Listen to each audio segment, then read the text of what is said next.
Allez, je démarre ce petit format pour, un peu travailler mes outils et puis, m'exercer un petit peu à la prise de parole, m'entraîner à la prise de parole très fortement parce que je sais que j'en ai vraiment besoin et on commence par une, vidéo d'Emma Fourreau sur X qui est très intéressante parce qu'aujourd'hui, elle transforme des noyades en preuves politiques.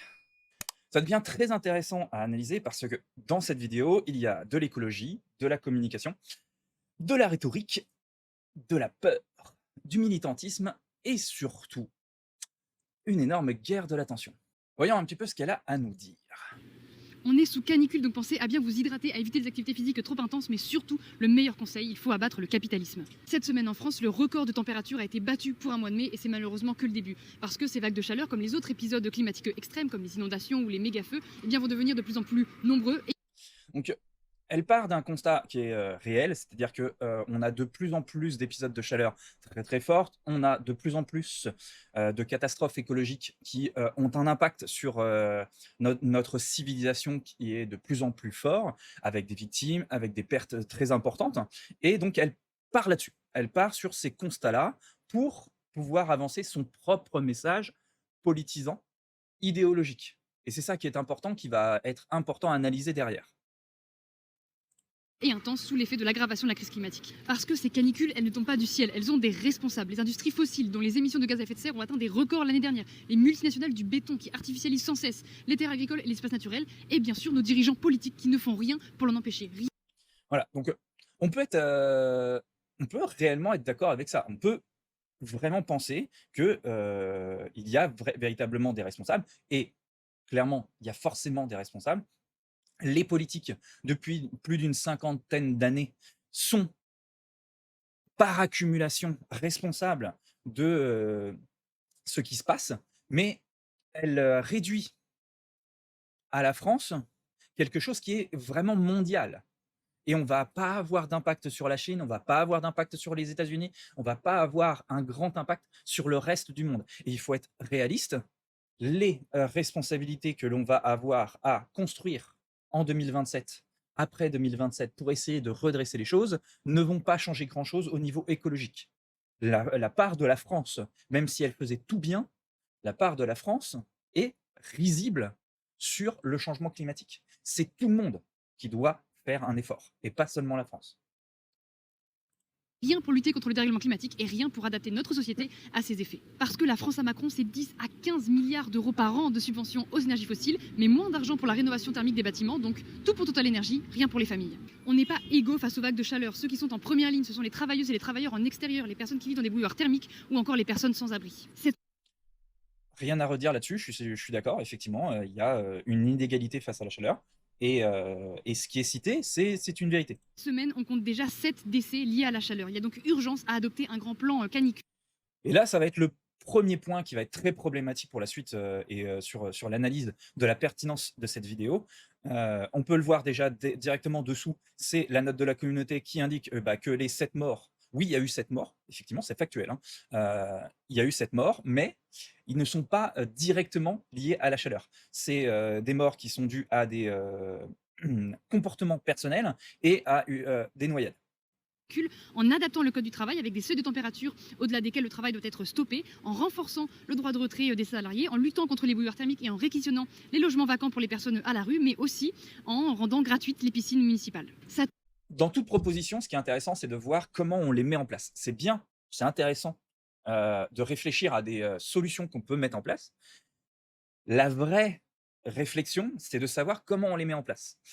Les piscines rendues gratuites, c'est intéressant, mais le gratuit n'existe pas. C'est-à-dire que comment on finance le fait de mettre les piscines gratuites?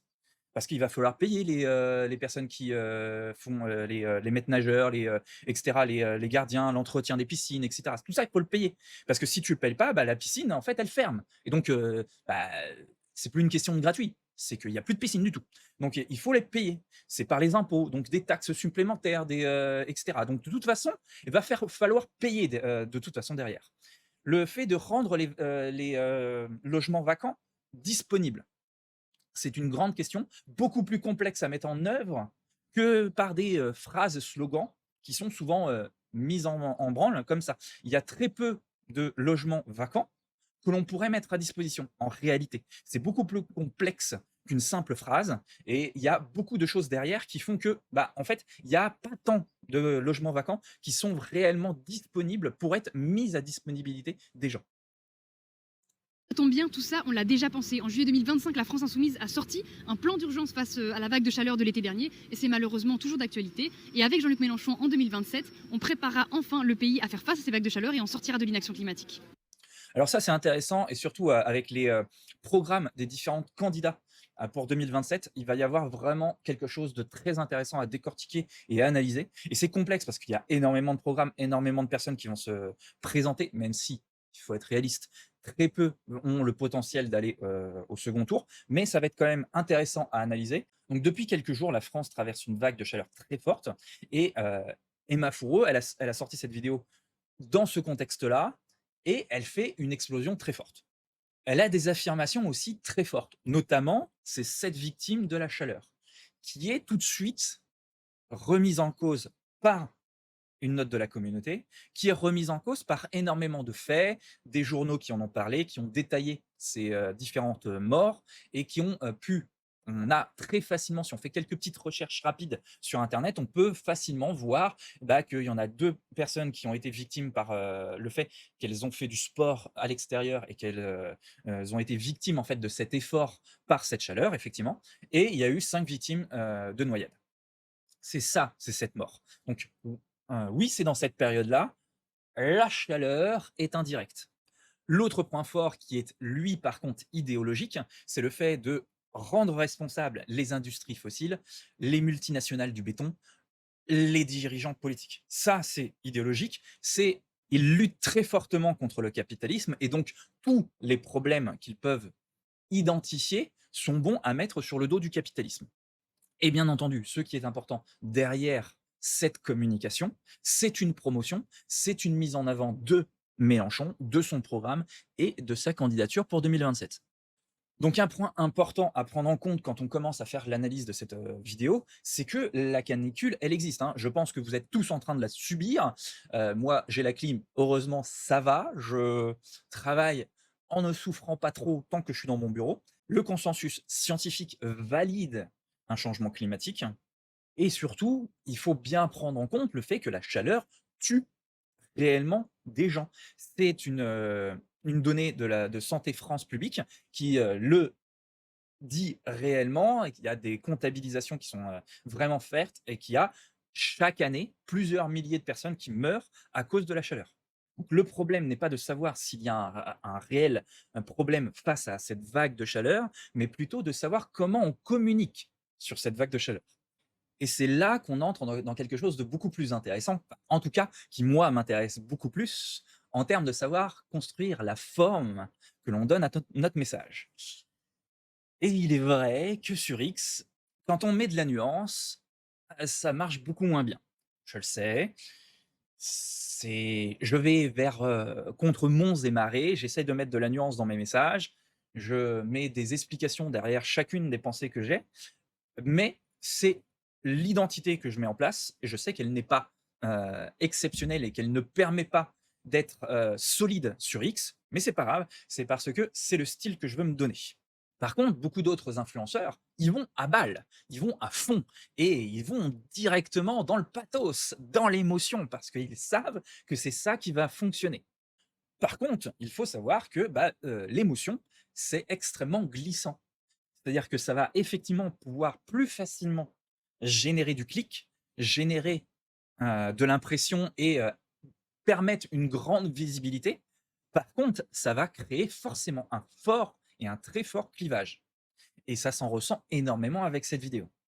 Le problème, c'est qu'à force de simplifier des sujets complexes, on finit parfois par fragiliser sa propre crédibilité. Et c'est exactement ce qu'on voit ici. La note de la communauté arrive immédiatement, et elle fait très très mal déjà. Les opposants ne parlent même plus de climat. Ils parlent d'hypocrisie, de récupération, de propagande, de contradiction. Et forcément, puisque beaucoup du message est porté sur le béton, sur les énergies fossiles, sur Total et bah, les opposants mettent en avant, le nucléaire. Pourquoi ils mettent en avant le nucléaire? C'est tout simplement parce que Mélenchon est contre le nucléaire. Donc il y a un message qui est à 2 vitesses complexes, parce qu'on ne peut pas être à la fois contre le nucléaire et contre les énergies fossiles. On a un exemple très fort pour, argumenter ça, c'est que l'Allemagne a été contre le nucléaire, c'est le pays avec le taux de CO2 le plus énorme qui soit. Parce que pour pouvoir assumer le besoin en énergie du pays, eh ben, ils ont, réouvert toutes les usines à charbon qu'ils avaient dans le pays. Donc il y a forcément des choix qu'il va falloir faire pour pouvoir assumer une idéologie écologique. C'est extrêmement important à prendre en compte et on a les exemples derrière, on sait quelles sont les conséquences qu'il y a derrière un choix et on ne peut pas les effacer. Et ça, marketingment parlant, c'est fascinant. Parce que la vidéo fonctionne très bien, même très, très bien. Elle fait énormément d'impressions, mais probablement pas comme prévu. Elle génère énormément de réactions, de commentaires et de visibilité. Mais la majorité des réactions sont négatives. On est typiquement dans un contenu très fort en viralité, mais beaucoup plus fragile en persuasion. La vidéo maximise l'émotion, le conflit, l'indignation, mais elle fragilise l'éthos, la nuance, la crédibilité perçue. Personnellement, je pense qu'il y a une énorme erreur moderne dans beaucoup de ces débats. Soit les gens tombent dans tout est faux, soit ils tombent dans tout est absolu. Alors que la réalité est souvent bien plus complexe. Oui, la chaleur, la canicule devient de plus en plus problématique. Oui, le climat change. Mais non, on ne peut pas transformer chaque décès lié, près ou de loin, à cette vague de chaleur, en un slogan politique simplifié. Sinon, on détruit progressivement la confiance, la nuance et parfois même la cause qu'on prétend défendre.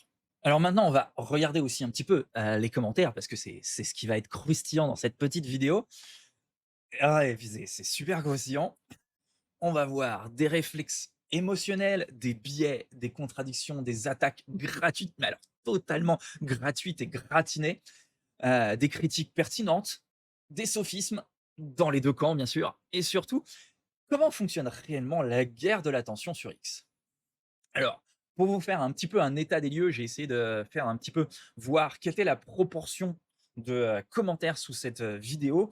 On a, principalement, en fait, des commentaires négatifs, voire hostiles. 78 de ces commentaires sont hostiles ou négatifs. On a 15 de, critiques, mais argumentées. On a 5 de commentaires qui sont neutres et seulement 2 de commentaires qui sont favorables ou partisans. On commence bien avec, mais bien sûr, il n'y a pas que la connerie qui doit mariner chez toi. Ah, c'est fait avec un petit peu d'humour, mais bon, c'est clairement négatif, c'est assez méchant. On est sur X, c'est assez doux, je trouve. Je trouve que c'est doux pour l'instant.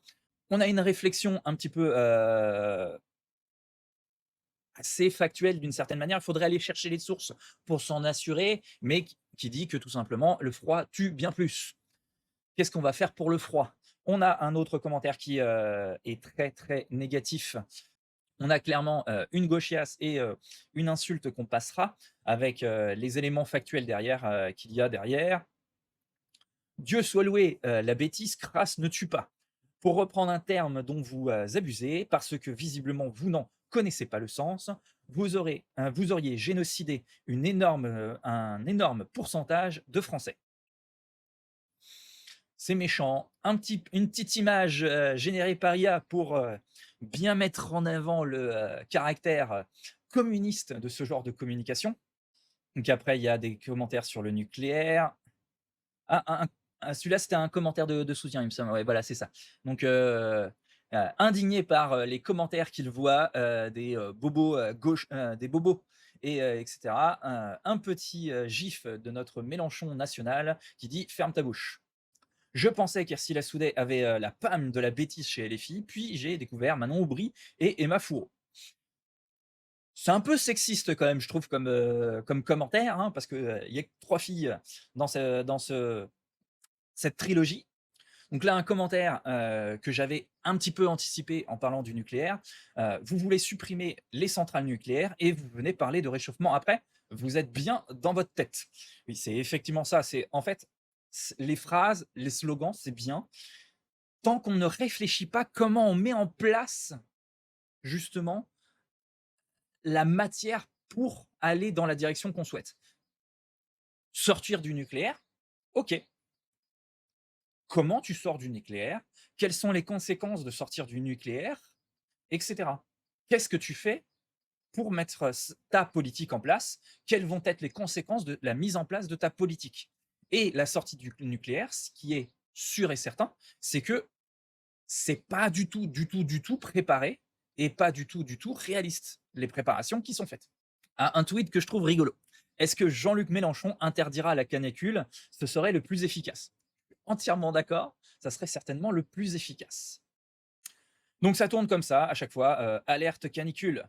À tous ceux qui brassent de l'air, c'est le moment. OK. Encore une fois, l'extrême gauche tue, la France insoumise et les filles, vous êtes fascistes, antisémites, intolérants, rejoignez. Ça fait mal. Et puis c'est comme ça tout le temps là, comme je vous l'ai dit, il y a que 2 de commentaires qui sont vraiment partisans, de sous cette vidéo. Clairement, c'est pas une vidéo qui fait rejoindre en fait, qui va convaincre des personnes qui ne connaissent pas la LFI ou qui ne connaissent pas, le mouvement LFI et les intentions, les idées d'LFI. Ça ne convainc pas. C'est pas un message qui convainc. Seules les personnes qui sont déjà convaincues vont pouvoir apprécier ce type de message. Pour le reste, comme c'est extrêmement émotionnel, et bah, ça crée ce genre de commentaires très négatifs, surtout sur X. C'est la manière de faire sur X. C'est malheureux, mais c'est comme ça. Et en fait, il faut savoir jouer avec ça. Il faut savoir le comprendre. Et si on veut chercher à convaincre, et je pense que malgré la forme du message, je pense que derrière Emma Fourreau, ce qu'elle voulait, c'était convaincre, chercher à faire comprendre que son mouvement est un mouvement qui cherche à résoudre ce problème, à favoriser la possibilité à des personnes de vivre dans de meilleures conditions malgré ces périodes de forte chaleur. Donc, pourquoi chercher forcément derrière à faire du militantisme crasse, à ne pas mettre en forme, à réfléchir à ce qui pourrait, dans ce message, permettre de sensibiliser, de convaincre des personnes qui ne croient pas à la LFI ou qui ne partagent pas forcément leurs idées, mais de se dire: «Ah, pour cette idée-là, je suis d'accord avec eux, j'aime la proposition qu'ils ont, et cetera», et de les rallier un petit peu, ne serait-ce qu'un petit peu en fait, de commencer à les rapprocher. Et ça, je trouve ça extrêmement dommage.